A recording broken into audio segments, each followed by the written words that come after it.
আরজিকর কাণ্ডের আবহে রাজ্যের বিভিন্ন সরকারি হাসপাতালে থ্রেট কালচারের অভিযোগ সামনে এসেছে। আর এবার টালিগঞ্জের স্টুডিও পাড়ায় থ্রেট কালচারের অভিযোগ। হেয়ার ড্রেসারকে একঘরে করার অভিযোগ উঠেছে, আত্মহত্যার চেষ্টা হেয়ার ড্রেসারের।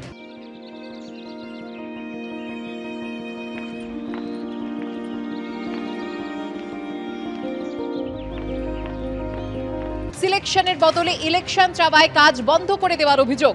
কাজ করায় হেয়ার ড্রেসার গিল্ড ও ফেডারেশন। একের পর এক কাজ হাতছাড়া হওয়ায় আত্মহত্যার চেষ্টা। দেনায় জর্জরিত হয়ে গায়ে আগুন দিয়ে আত্মহত্যার চেষ্টা হেয়ার ড্রেসারের, দাবি করেছে পরিবার। গিল্ডের 11 জনের বিরুদ্ধে হরিদেবপুর থানায় অভিযোগ দায়ের। মুখ্যমন্ত্রীর নির্দেশের পরেও টলিপাড়ায় কাজে বৈষম্য অব্যাহত। কথা বলবো আমাদের প্রতিনিধি ব্রতদেব ভট্টাচার্যের সঙ্গে। ব্রতদেব, কি জানতে পারছো, পরিবার ঠিক কি অভিযোগ করছে? দেখো, যেটা অভিযোগ যে এই হেয়ার ড্রেসার এবং তার সঙ্গে আরো কয়েকজন তারা গিল্ডের যে কমিটি, সেই কমিটি তৈরি হওয়ার জন্য ইলেকশন চেয়েছিলেন, আর সেই কারণেই কিন্তু গিল্ডের রোষের মুখে পড়তে হয়, এমনটাই অভিযোগ। তার জেরে প্রথমে এই হেয়ার ড্রেসার এবং তার বাকি সহকর্মীদের 3 মাসের জন্য সাসপেন্ড করা হয়েছিল। 3 মাস পর সে সাসপেনশন তুলে নিলেও অভিযোগ যে তাদের বিভিন্নভাবে অসহযোগিতা করা, বয়কট করার মতন কাজ করা হচ্ছিল। অর্থাৎ তাদেরকে বলা হয় যে তারা ব্যক্তিগতভাবে কোনো কাজ করতে পারবেন না, গিল্ড যে কাজ দেবে সেই কাজই ধরতে হবে।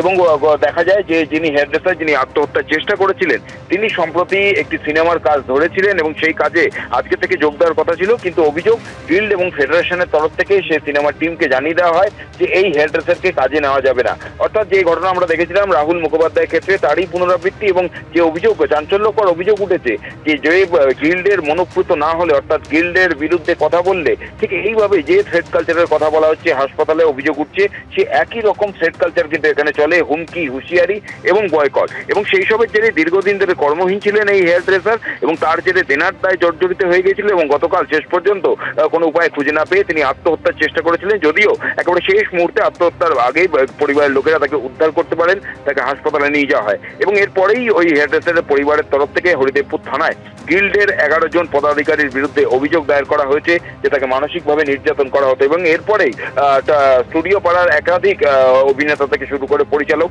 তারাও কিন্তু সরব হয়েছেন। এবং তোমাকে স্মরণ করে দিয়ে, যখন রাহুল মুখোপাধ্যায়ের বিষয়টি হয়েছিল, পরিচালকদের সঙ্গে ফেডারেশন একটা দ্বন্দ্ব তৈরি হয়, বিষয়টিতে হস্তক্ষেপ করেছিলেন মুখ্যমন্ত্রী এবং পরিচালকরা জানিয়েছিলেন যে মুখ্যমন্ত্রীর নির্দেশ যে স্টুডিও পাড়ায় কাউকে বয়কট কিংবা সাসপেন্ড করা যাবে না। তারপরেও কিভাবে সাসপেনশন হলো, এবং শুধু তাই নয়, তাকে বিভিন্নভাবে অসহযোগিতা, কাজ না করতে দেওয়া। এবং তার অন্যতম কারণ যেটা তিনি অভিযোগ করছেন, যে তিনি গিল্ডের সিলেকশন চেয়েছিলেন, অর্থাৎ যে কমিটি সিলেক্টেড হয়েছে তারা নির্বাচন চেয়েছিলেন, যে গণতান্ত্রিক উপায়ে নির্বাচন হয়ে যেন কমিটি তৈরি হয়, আর তার কারণেই রোষের মুখে পড়তে হয় তাদের, এবং তারই পরিণতি এই ঘটনা। সুকর্ণা, ধন্যবাদ ব্রতদীপ।